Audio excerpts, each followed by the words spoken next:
The main hall of the Zareth royal palace was larger than any human building Ethan had ever seen.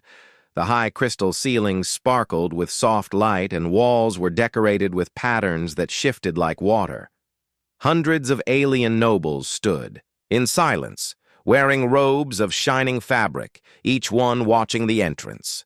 Guards in silver armor stood in two perfect lines, their eyes hidden behind reflective visors. Ethan adjusted the collar of his formal jacket. He was here as Earth's representative for the Peace Summit, a meeting that could end years of mistrust between humanity and the Zareth Empire. The last war between their two species had been decades ago, but tensions never truly faded. Trade, disputes, border patrol incidents, and old grudges kept both sides wary of each other. When Ethan's name had been chosen for the mission, many said it was a mistake. He was known for being relaxed, too informal, and too willing to joke in serious situations. But the Earth Council had argued that maybe, for once, someone with a different approach might help break the ice. The sound of horns filled the hall. A voice announced, "Her Majesty, Queen Lyrana of the Zareth Empire." The Queen entered, and even Ethan forgot to breathe for a moment. She was tall and graceful, her skin a soft silver tone with faint blue markings along her neck and arms. Her long hair, the color of starlight, flowed behind her, and her golden crown glimmered like the sun. Her deep violet eyes swept over the crowd, calm but sharp. She walked with the kind of quiet power that made everyone step aside. Ethan had been briefed on proper etiquette. When she approached, he was supposed to bow deeply, keep his eyes lowered, and speak in the formal language they had taught him. It was important to show respect to Zareth royalty. But as she stopped in front of him, something unexpected happened. Her gaze met his, and for a split second, the tension in the air made him want to say something, anything, to break it. Without thinking, he smiled and said, "Hey, sweetie." The room went completely silent. The nobles froze. The guards' hands twitched toward their weapons. Ethan realized instantly that what he had just said could be considered a huge insult. His mind raced. How was he supposed to fix this? But then something happened that no one in the room expected. Queen Lyrana blinked, tilted her head slightly, and her lips curved into the faintest smile. A small blush, yes, an actual blush, appeared on her silver cheeks. "Yes, darling," she replied softly. The silence in the hall shattered when a quiet laugh escaped her, light and genuine. Ethan, feeling both relieved and surprised, chuckled too. Soon they were both laughing, the sound echoing off the crystal walls. It was not loud or mocking. It was the kind of laughter that comes when two people share a moment that no one else understands. The nobles whispered among themselves in confusion. Some looked shocked, others curious. Never before had anyone spoken to the Queen so informally, and certainly not in public. After a few moments, Queen Lyrana straightened, but still had a warm look in her eyes. "Welcome to the Zareth Palace, Representative Ethan of Earth," she said, her voice carrying across the hall. "Shall we speak of peace?" "Absolutely," Ethan replied, feeling a strange sense of ease now. They walked together toward the center of the hall where a large round table waited. Servants brought refreshments and other diplomats began to gather, but all eyes remained on the Queen and the human who had somehow made her laugh. As the meeting began, the usual political topics were discussed: trade routes, border patrol cooperation, cultural exchange. But the tone was different than expected. Queen Lyrana was more relaxed than her advisors had predicted, and she often glanced at Ethan as if amused by his presence. Whenever he spoke, she seemed to listen with genuine interest. After hours of formal discussion, the summit paused for a ceremonial dinner. The hall transformed, with long tables covered in exotic dishes, some alien fruits that glowed faintly, others strange meats cooked with spices Ethan couldn't name. Ethan found himself seated near the Queen. Between bites, she leaned slightly toward him and said quietly, You know, no one has ever spoken to me like that before. Like what? Ethan asked. As if I were just a person, she said, her eyes softening. Not a ruler, not a symbol. Just someone you could call sweetie. Ethan smiled. Well, to me, you are a person. An important one, sure, but still a person. She looked at him for a moment, then gave the smallest laugh again. Perhaps that is why the council sent you, to remind me of something I have forgotten. The rest of the evening passed more easily. Ethan told her short, harmless stories. About Earth, about rainy days, street musicians, and the taste of fresh-baked bread. In return, she shared pieces of her childhood, describing the ocean domes of her homeworld and the silver-winged birds that flew over them at night. When the dinner ended, the Queen rose and addressed the hall. Today, she said, we have taken a step toward understanding, not just between our governments, but between our hearts as people. I thank our guest from Earth for reminding us that peace begins with kindness, and perhaps a little laughter. The crowd applauded politely, though some nobles still looked uncertain. As Ethan left the palace later that night, escorted by a small group of guards, he couldn't shake the feeling that something had shifted. What had started as an accidental slip of the tongue had become a moment that might change the future of two worlds. In his quarters, he received a short message on his communicator. It was from Queen Lirana. The message read, "Sleep well, darling. Tomorrow, we continue." Ethan grinned to himself. For the first time since arriving in alien territory, he felt not like a stranger, but like someone who had just made a friend in the most unexpected place. The next morning, the capital city of the Zyreth Empire glowed under a pale blue sky. The air was fresh, carrying the faint scent of sea salt from the ocean just beyond the city walls. Ethan woke to the gentle hum of the palace's automated wake system. Curtains slid open on their own, letting sunlight spill into his guest chamber. He dressed in simple clothes the Zyreth tailors had prepared for him. Soft, light fabric that felt strange compared to Earth's cotton, but surprisingly comfortable. When he stepped outside his room, a palace attendant greeted him with a respectful bow. "Representative Ethan," the attendant said, "Her Majesty requests your company in the garden." Ethan nodded, curious. The palace garden was like something from a dream. Plants with translucent leaves swayed gently, even though there was no wind. Flowers the size of his head shifted colors slowly, cycling through shades of gold, green, and violet.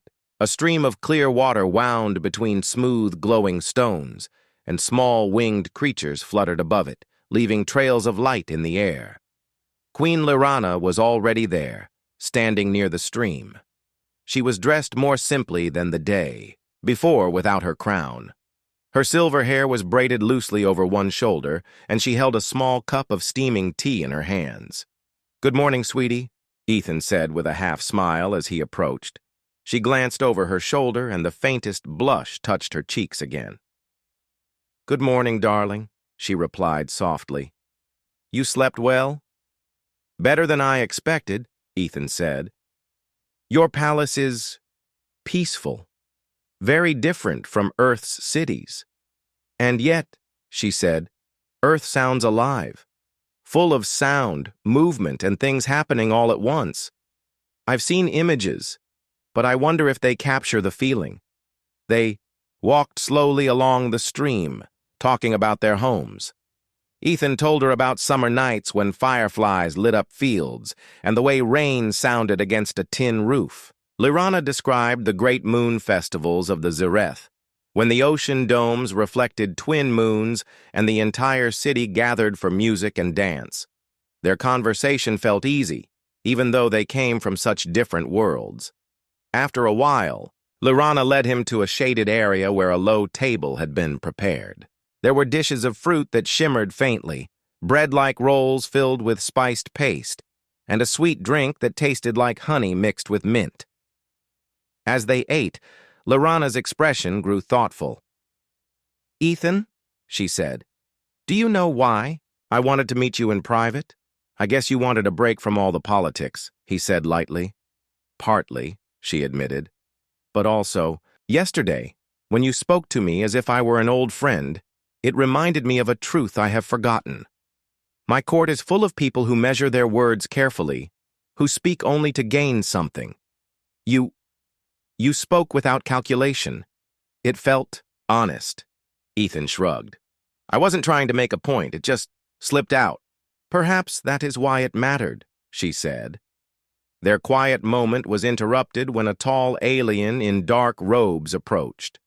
His features were sharper than most Xerath, and his eyes were a deep shade of red. He bowed stiffly to the Queen. Your Majesty, the Council awaits your presence, he said, though his gaze flickered to Ethan with clear suspicion. Lyrana's tone remained polite. Tell them I will arrive shortly. The man hesitated before leaving. Once he was gone, Ethan asked, Friend of yours? Advisor, Lyrana said. He is loyal to the Empire, but not fond of outsiders. There are many like him. They do not believe peace with Earth is possible. Ethan leaned back slightly. I'm guessing me calling you sweetie didn't help. She laughed softly. No, but it helped me. And that matters more than they realize. Over the next few days, Ethan and Lyrana met several times, sometimes during official meetings, other times in quieter moments. They visited a gallery where Xerath art changed form depending on the viewer's emotions. They watched performers dance on floating platforms over the palace lake. Ethan introduced her to a few Earth traditions. He taught her how to fold a paper crane from a thin sheet of palace parchment, which she found fascinating, but not everyone approved. Whispers spread among the nobles that the Queen was becoming too comfortable with the human. Some believed Ethan was attempting to influence her decisions for Earth's benefit. Others feared that such closeness would make the Queen appear weak. The tension became clear one evening during a formal banquet. The hall was filled with music and the scent of strange spices. As Ethan spoke with Lyrana, one noble leaned toward another and muttered something in Xerath. Ethan didn't know the language well yet, but he caught the tone, mocking. Lyrana heard it too. Without missing a beat, she smiled at Ethan and said in a voice loud enough for the nearby nobles to hear, Darling, would you pass me that dish? Ethan grinned and handed it to her. Of course, sweetie. The nobles fell silent. After the banquet, as they walked down one of the palace corridors, Ethan said, You didn't have to do that. Yes, I did, Lyrana replied. They must see that I choose my company freely. If they wish to gossip, let them. I will not hide laughter behind closed doors. That night, Ethan returned to his chambers feeling both proud and uneasy. Their connection was real, but the political pressure around them was growing. A few days later, the unease turned into danger.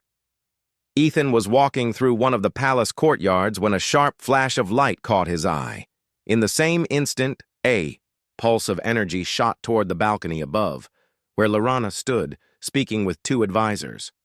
Without thinking, Ethan sprinted forward and shoved her out of the way. The energy bolt hit the wall, leaving a scorch mark. Guards rushed in, weapons ready. The attacker, hidden somewhere beyond the courtyard, had already vanished. Lyrana's eyes widened as she looked at Ethan, who was now on the ground with a shallow burn across his arm. You're hurt, she said, kneeling beside him. Just a scratch, he replied through gritted teeth. She held his arm gently, her voice low, but firm. You risked your life for me. That's what friends do, he said, smiling faintly. And besides, if you're gone, who's going to laugh at my terrible jokes? Her lips curved into a smile despite the situation. Then I suppose I must stay alive for that reason alone. News of the attack spread quickly through the city. Many Xerath citizens saw Ethan as a hero, though some still viewed him with suspicion. The palace tightened its security, but Lyrana insisted that their meetings continue as planned. One evening, as they sat in the garden again, she said quietly, "You may not realize it, Ethan, but your presence here is changing things. People are talking, not just in whispers, but openly, about the possibility of a future where our two peoples live without fear. And you think that's because of—" "What? Me calling you sweetie?" he teased. "No," she said, smiling. "It's because you treat me as if I am more than my crown, and maybe because I like it." It was quieter in the halls, as if every student had agreed to speak in softer voices. The ones who used to whisper insults now glanced away when Ethan passed. Others, who had never spoken to him before, suddenly offered polite nods or awkward greetings. Ethan noticed all of it but didn't know how to react. Part of him felt relieved that the bullying had stopped overnight. Another part felt uneasy. This wasn't respect, it was fear. And fear could change quickly. The headmaster called him to the main office early in the day, waiting. There was a tall Valori officer in polished armor, his face stern but not unkind. "Prince Ethan," the officer said with a slight bow, "Her Imperial Majesty has assigned you personal instructors from the Imperial Guard. Your training begins immediately." "Training?" Ethan repeated. "For what?" "For your safety and for your future role in the Empire," the officer said simply. "You will learn defense, tactics, and leadership. The Empress has made this a priority." The training sessions were nothing like the Academy's gym drills. Instead of playful or careless exercises, these were precise, disciplined, and intense.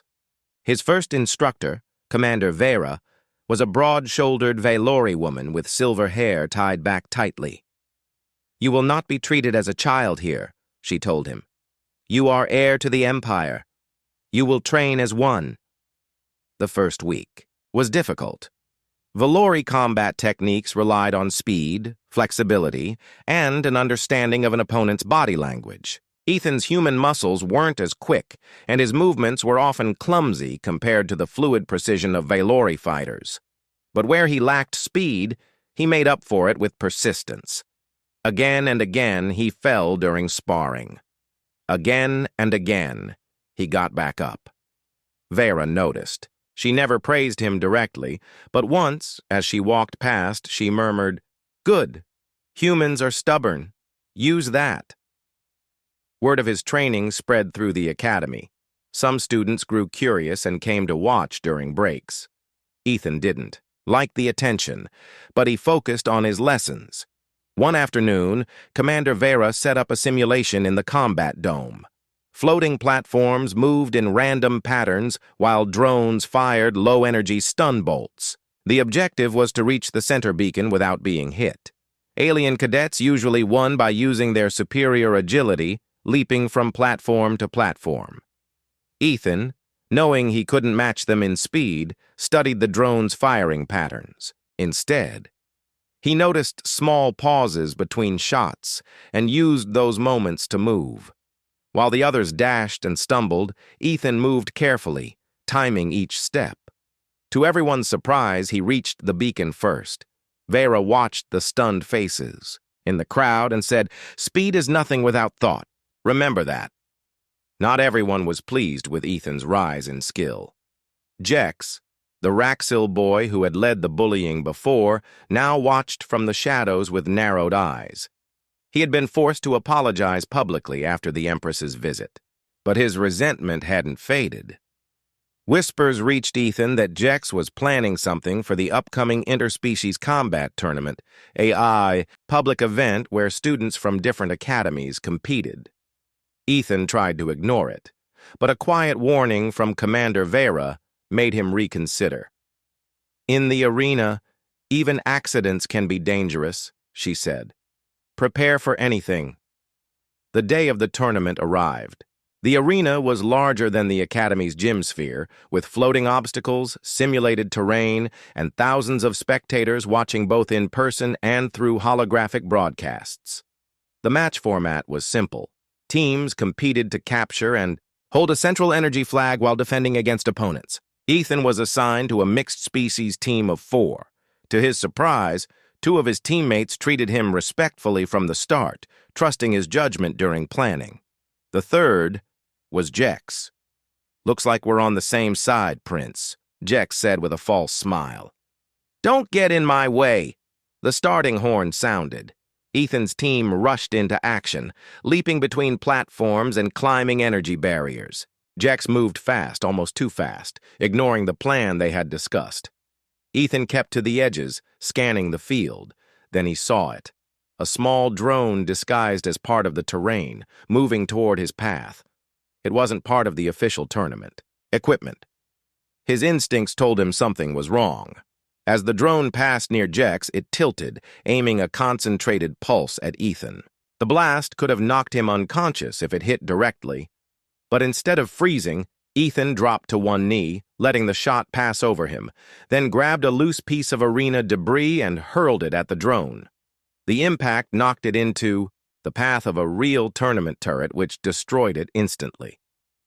The crowd murmured in confusion, unsure what had happened. The match continued, but Ethan's mind stayed sharp. He suspected Jex had something to do with the extra drone, though proving it would be harder. As the game neared its end, Ethan's team was tied with their opponents. The central flag was unclaimed, sitting atop a tall, rotating platform surrounded by shifting energy barriers. "We'll go together," Ethan said to his teammates. "Cover each other's blind spots." Working as a unit, they moved forward. One teammate took a hit and fell back, but the others kept pushing. Ethan used his earlier training, watching the patterns of the barriers and slipping through when they shifted. He reached the platform just as an opposing team member leapt for the flag. Instead of fighting head-on, Ethan sidestepped, letting the aliens' momentum carry them off balance. With a quick grab, Ethan secured the flag and signaled for his team to defend. The final horn blew minutes later. Ethan's team had won. As they left the arena, cheers mixed with whispers from the crowd. "The human prince," someone said. "He's clever. Dangerous. Maybe the Empress was right about him." Commander Vera met him at the exit, her usual stern face hiding a faint smile. "Well done. You didn't win by strength, you won by thinking. Never forget that advantage." But as Ethan walked back through the academy halls, he spotted Jex standing in the shadows, arms crossed. "Enjoy your little victory," Jex said, quietly. "It won't last. Not everyone here is afraid of your mother." Ethan met his gaze steadily. "Then maybe they should be afraid of me instead." Jex's smirk faded, but he said nothing more. That night, Ethan sat in his quarters, looking out the small window at the distant stars. The day had been a victory, but he knew Jex was right about one thing. This wasn't the end. His mother's presence had changed the way people treated him, but it had also painted a target on his back. There would be more challenges ahead, and some of them would be far more dangerous than a tournament or a school bully. Still, for the first time in his life at the academy, Ethan felt something he hadn't before. He felt ready. The academy's central hall had never looked so grand. Banners of the Valori Empire hung from the high ceilings, their golden patterns glowing under soft white light. The staff polished the floors until they shone, and security units were posted at every entrance. Ethan had been summoned by the headmaster early in the morning. He was told that a delegation of alien diplomats would be visiting the academy to discuss new education treaties.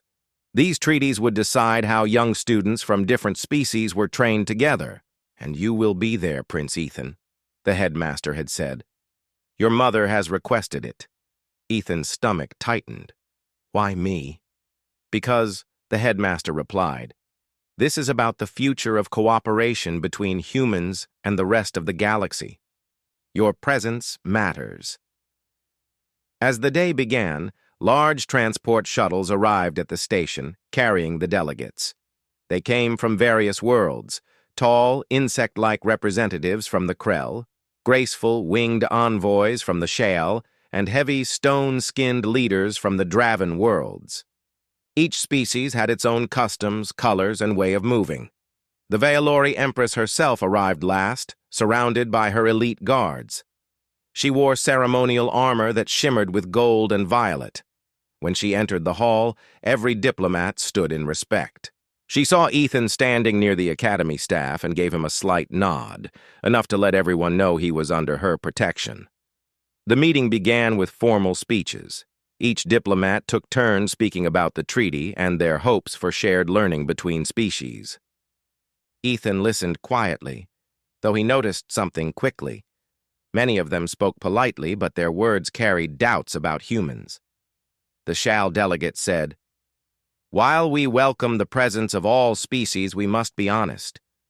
Human adaptability can be unpredictable." The Draven leader rumbled, "Strength should be the standard for leadership, and humans are fragile." The Krell envoy clicked his mandibles. "Humans do not share our mental link networks. How can they truly work with us?" Ethan felt the heat rising in his chest, but he stayed silent. During the mid-meeting recess, the Empress called him aside. "You hear their doubts," she said. "Now you will answer them." "Me?" Ethan asked, startled. "Yes. The heir to the throne must learn to speak for himself. You do not need to win their hearts today, but you must win their respect." Ethan swallowed hard and nodded. When the meeting resumed, the Empress rose from her seat. "Before we continue," she said, "I wish to introduce my son, Prince Ethan of the Veilori Empire, son of humanity." All eyes turned to him, some curious, some skeptical, and a few openly dismissive. Ethan stepped forward. He remembered Commander Vera's advice from training. "Stand tall, even if your heart is racing." "Thank you for allowing me to speak," he began. "I know some of you question if humans belong here. You have reasons. Humans are different. We're not as strong as the Draven, not as fast as the Shal, not as connected as the Krell. But difference isn't weakness." He paused, scanning the room. "When I first came to this academy, I was smaller than everyone else, slower. People told me I didn't belong. They tried to push me aside, but humans learn. We adapt. We think in ways others don't expect. And that's why we can work with anyone, because we have to." The room was quiet. Even the Krell envoy's antennae twitched in interest. Ethan continued, "Humans might not match your strengths, but we can combine them. We can take what we learn from each of you and use it to build something better. If that's not worth having in the galaxy, then what is?" He stepped back. His voice had not been loud, but it carried. The Draven leader was the first to speak. "Your words are bold, young prince. Perhaps boldness is also a strength." The Shal delegate tilted her head. "You speak without fear. That is rare for one so young." The Krell envoy made a low clicking sound that to their kind meant approval. The Empress did not smile openly, but her eyes softened in a way only Ethan noticed. The rest of the meeting moved more smoothly. The diplomats, while still cautious, began speaking more openly about including human students in joint programs. The final agreement was not perfect, but it was progress. After the meeting ended, the Empress called Ethan to her side. "You did well," she said. "You spoke as a leader should, directly, with truth." "I was nervous," Ethan admitted.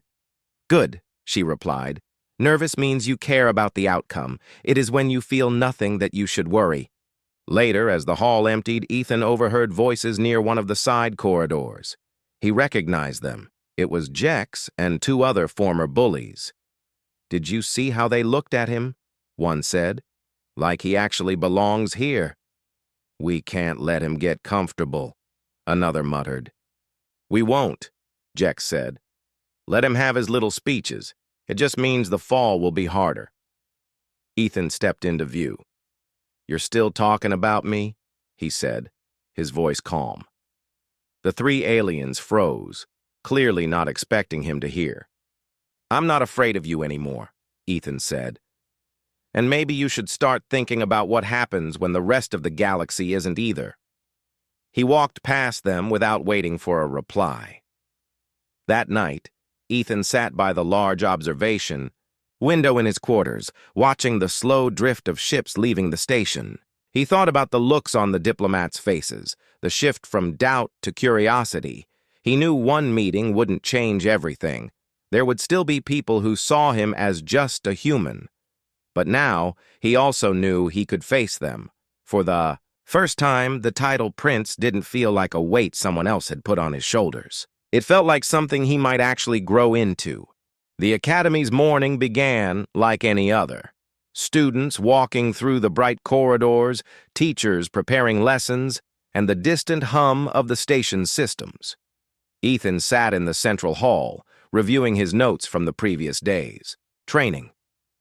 He had just started to relax when the lights above flickered. It was subtle at first, but then the floor trembled.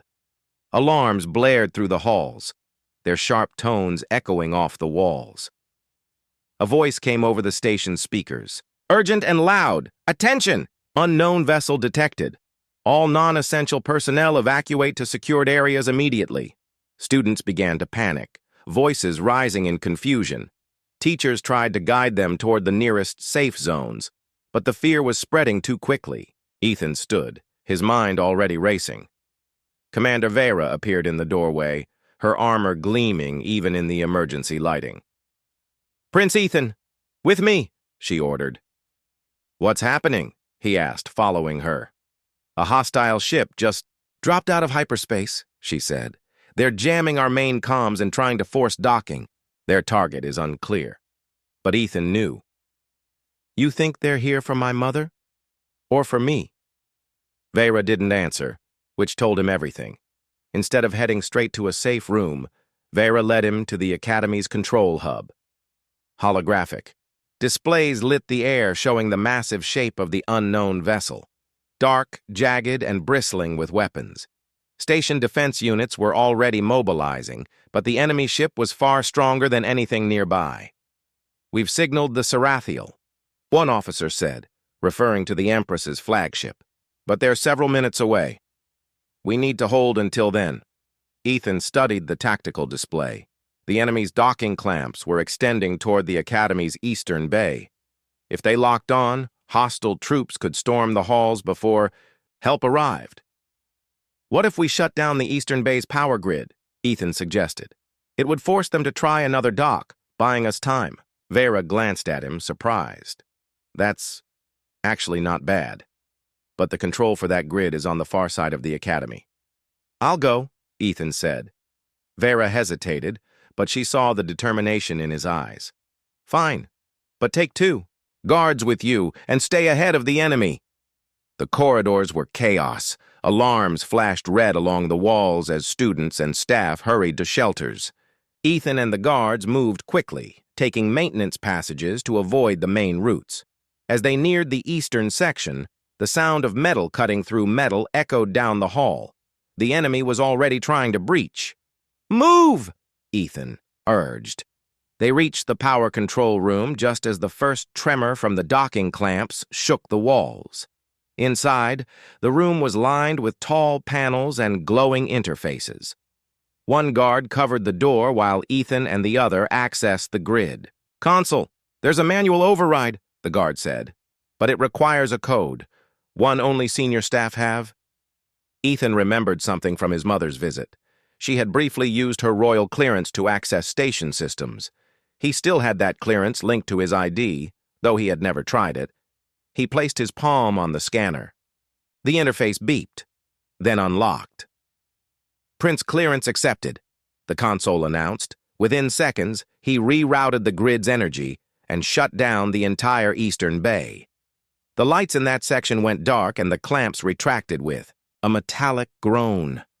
That'll slow them, Ethan said, stepping back, but their victory was short-lived. The enemy ship adjusted its position, moving toward the Academy's south bay. Vera's voice came over the comm.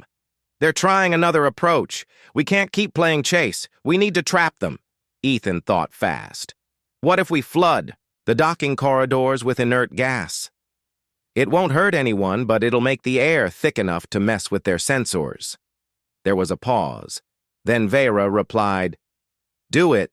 They moved again, racing to the environmental control hub. Along the way, a small team of enemy scouts breached a side corridor.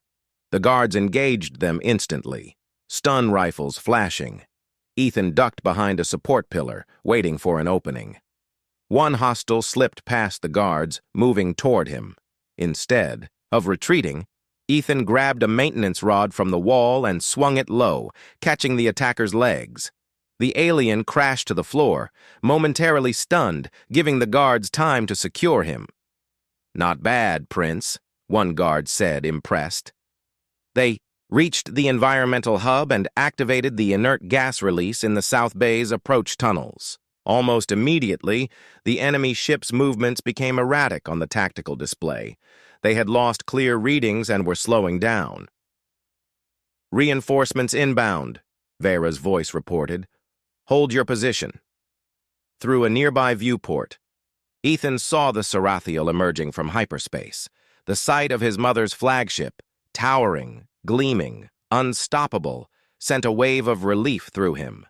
The Valori flagship didn't waste time. It unleashed a precise volley that crippled the enemy ship's engines. Within minutes, the threat was over. The hostile vessel was drifting, powerless, and surrounded by Imperial forces. Later, in the Academy's secure hall, the Empress stood before her son. Her armor still carried the glow of battle, but her eyes were fixed on him. "I was told you shut down the Eastern Bay yourself," she said. "I didn't do it alone," Ethan replied. "But I knew we couldn't just wait for help." "You acted as a leader should," she said. "You saw the danger, and you moved to protect others, not just yourself." She glanced at Vera, who gave a short nod of approval. "The Academy is proud of you," the Empress continued. "And so am I." For a moment, the titles and formalities didn't matter. She was just his mother, and he was just her son. In the days that followed, the Academy's atmosphere changed again, but this time, it wasn't fear that followed Ethan in the halls. It was genuine respect. Students from all species greeted him, some asking about his tactics during the attack. Even, Jex kept his distance. When their eyes met once in the corridor, there was no smirk, just a grudging nod. Ethan knew challenges would still come. Not everyone would accept a half-human prince, and not every threat would be so easily beaten. But he had faced fear, spoken as a leader, and stood his ground. And now, for the first time since arriving at the Academy, he felt he truly belonged.